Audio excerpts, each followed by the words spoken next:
This is TWiT. Google said in a blog post last night that it plans to close Google News in Spain after lawmakers there passed rules that require Spanish newspapers to charge Google when Google shows summaries and thumbnail pictures from the news stories they link to. The law, which is being called the Google tax, goes into effect in January. Jeremy Malcolm is a senior global policy analyst for the Electronic Frontier Foundation, and he joins us now. Hey, Jeremy. Hi, thanks for the invitation. Wait, now, publishers are required to charge Google, is that right? Well, this is the interesting thing, because they tried a similar experiment to this in Germany, where they passed a law saying that publishers were entitled to be charged when Google used news snippets in the search results. But Google was able to negotiate with the publishers and get a free deal to use the news snippets. And so the publishers didn't end up with any money. So in Spain, they decided to go one better and make it a requirement that Google or a similar news aggregator should pay for the links. And the money doesn't go directly to the publishers. It goes to a collecting society on behalf of the publishers. So whether any given publisher sees the money that Google's paying at the end of the day is open to question. Of course, Google is not going to be paying any money at the end of the day after this, because the law had, I suppose, the opposite effect to what they intended by just shutting down the service altogether. And Jeremy, how are lawmakers even imagining how they could possibly stop snippets of information showing up on other aggregators or other search engine sites? I mean, is everybody just going to be expected to pay? Yeah, it does apply to news aggregators that are defined in a quite clever way that's designed to mainly target Google, because there has to be a search function by the news aggregator, for example. So it's not going to cover too many other major websites, although Yahoo News does have a Spanish presence, and they do actually have advertising on their service, unlike Google News. So it may be that Yahoo will stay in Spain and will have to pay up.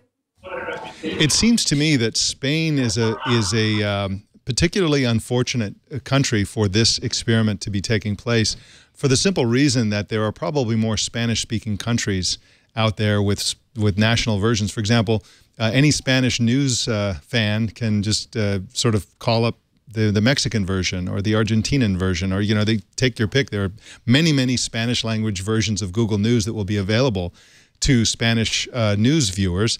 And so this is, you know, it seems pretty obvious to me that this is just going to ruin, decimate, sort of accelerate the demise of the Spanish news publishing industry. And why do they think that this is even a remotely good idea? They lobbied for this, didn't they?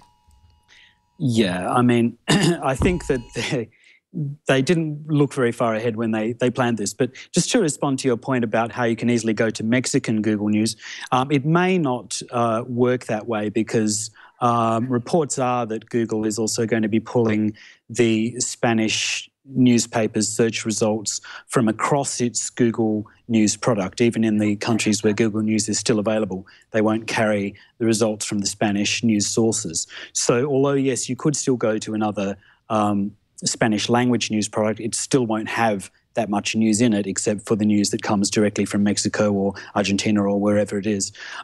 One interesting thing that Google could do, though, is much the same thing as they did when they moved their search engine out of China into Hong Kong, and they redirected the searches from within China for the Chinese version of Google to the Hong Kong version. So they could very easily, if they wanted to, redirect the Google Spain news accesses to Google Mexico or some other Spanish language country. And Jeremy, just for the American audience, since we know that obviously our sensibility toward Google is very different than the European sense, could you sort of just rehash how this particular regulatory move by Spain underscores a stronger sort of anti-Google feeling in Europe right now, and why? Yeah, it certainly does. I mean, there is the feeling that Google is profiting from local, not just news organizations, but also personal information that it harvests. And so this has also been behind some other moves in Europe, such as the right to be forgotten decision, which allows people to have information about themselves taken out of Google search results.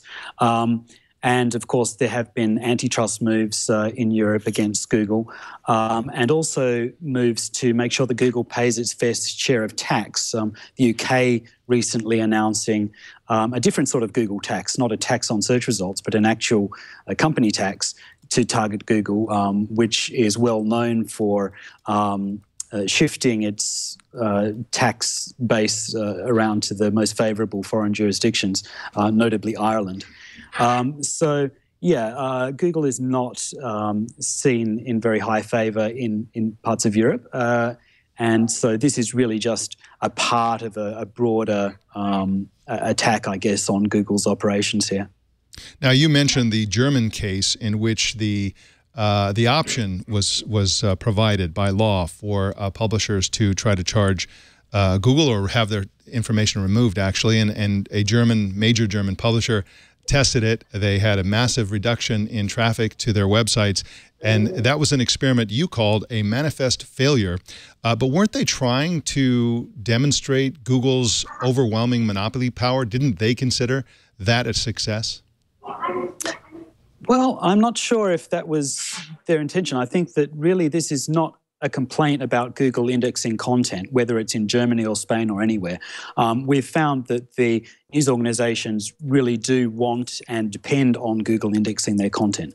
So if they wanted to simply block Google from displaying search results in its Google News product, then it could very easily do that. There's a standard called robots.txt, which allows any website on the internet to block itself from Google so that it becomes invisible to Google. So if that's what the news organizations wanted, they could very easily do it. We can see that in reality, it's just a push to share revenue with Google. Unfortunately, in the case of Google News, that's not a very wise tactic because there is no revenue coming from Google News since they've decided not to monetize that product with ads.